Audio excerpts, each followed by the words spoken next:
GPA in Office Administration Medical.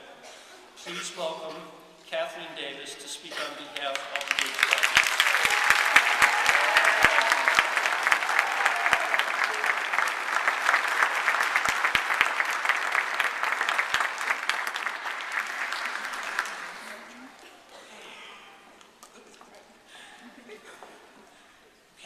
I would like to take this time to thank my fellow graduates, the instructors, staff, family, and friends. As you know, we all had our reasons why we chose Gibbs. I had been unemployed, and I was looking for a career change.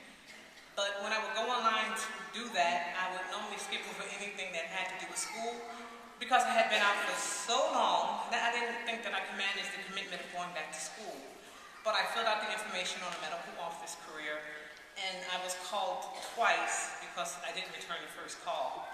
I did call back, and like the rest of you, I signed on that dotted line, and it was at that moment that we chose to come to Gibbs. I chose to attend school full-time, and this was with the help of my loving family, because this would allow me to devote my time to studying and making the best of the opportunities that I would get out of school, because it was up to me to learn. I also remember that during orientation, we were told to make sure that the teachers and the staff remembered you as an outstanding student. So being the person that I am, I took it upon myself to make sure I got to class every day early and made sure I participated in class. And when passing in the hallways, I would smile and say hello to the instructors, even if I did not know them by name. Because I was out of high school for so long, I had forgotten how to study and was spaced to getting back into good study habits. And this was the case in my anatomy and physiology class when I failed my first quiz.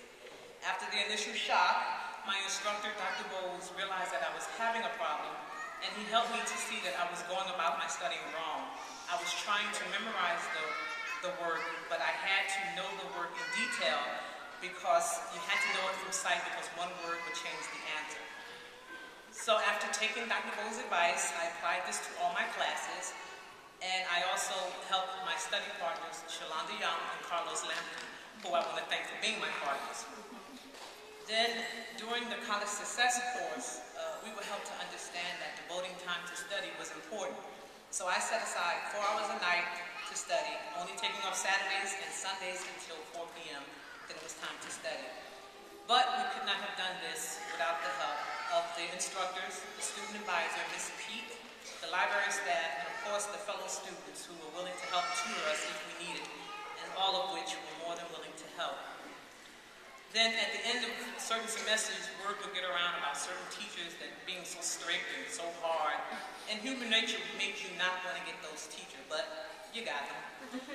But once you got into the classroom and you got to know the teacher, you realized that they were willing to help you because they made sure that each student knew their office hours.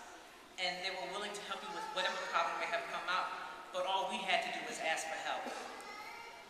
Then later on in the year, we learned that Gibbs was going to go through a teach out, and because of that, we lost many of the students, but we, the serious students, stayed around. And I want to thank each of my graduates for deciding to stay, because this day is now possible.